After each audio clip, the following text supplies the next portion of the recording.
और अब खबरें तफसील से। वज़ीर अफ़ज़ाइश मवेशियात तलसानी श्रीवास यादव ने कहा कि तेलंगाना की तश्कील के बाद माहीगिरी के शोबे में नुमाया तरक्की हुई है और माहीगीर काफी खुश हैं। वज़ीर आला के चंद्रशेखर राव का मकसद इन लोगों के खानदानों को तरक्की देना है और उन्हें खुद मुक्तफी बनाना है और उनकी जिंदगियों में रोशनी लाना है जो रिवायती पेशों पर इन्हिसार करते हैं और देही मईशत को मजबूत करना चाहते हैं। उन्होंने कहा कि इसके एक हिस्से के तौर पर रियासत तमाम आबी ज़खायर में करोड़ों रुपए की लागत से मछली के बच्चों को मुफ्त छोड़ा जा रहा है,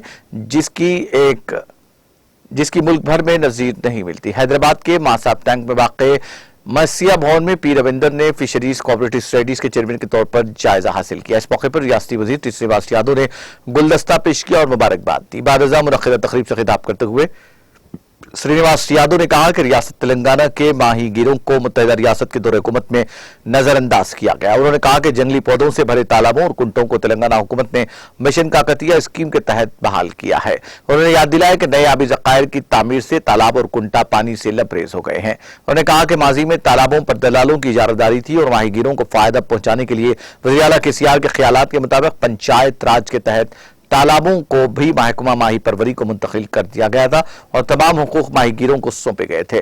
उन्होंने माहीगीरों को मशवरा दिया कि वो मछली को कम कीमत पर फरोख्त करके नुकसान न उठाएं। उन्होंने कहा कि हुकूमत की जानिब से शुरू किए गए बहुत से प्रोग्रामों से रियासत की माहीगीरी की दौलत में गैर मुतवक्कित तौर पर इजाफा हुआ है। उन्होंने बताया कि माहीगीरों को मछली फरोख्त करने के लिए ट्रक, ट्राली, ऑटो और दो पहियों की गाड़ियां सब्सिडी पर फराहम की गई हैं।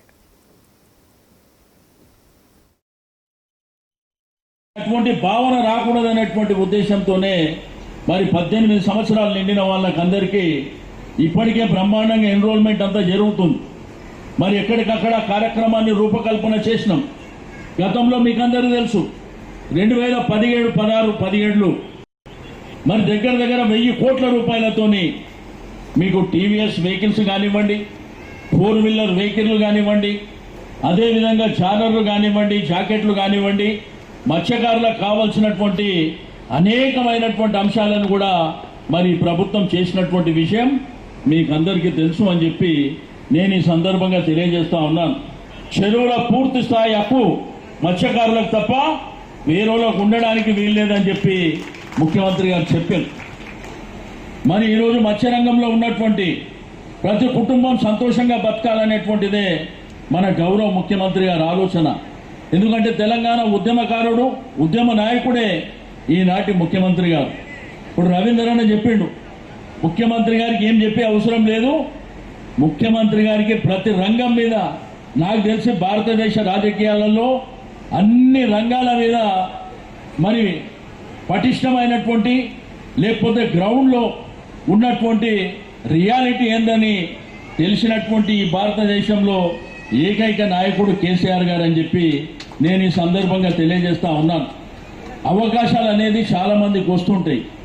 రవీంద్రన్న చెప్పాడు తన అనుభవాలనంతా సింగరేణి కాలనీ నుంచి ప్రయాణమైనటువంటి తన ప్రయాణం ఎక్కడి దాకా సాగిందో కూడా వారు చెప్పారు. దాంతోపాటు వారు ఇంకో విషయం కూడా చెప్పారు, అసలు నేను ఎవరో ముఖ్యమంత్రి గారికి తెలియదు అని.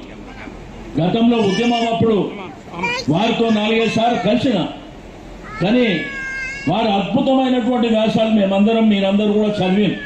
మత్స్యరంగం మీద వారికి ఉన్నటువంటి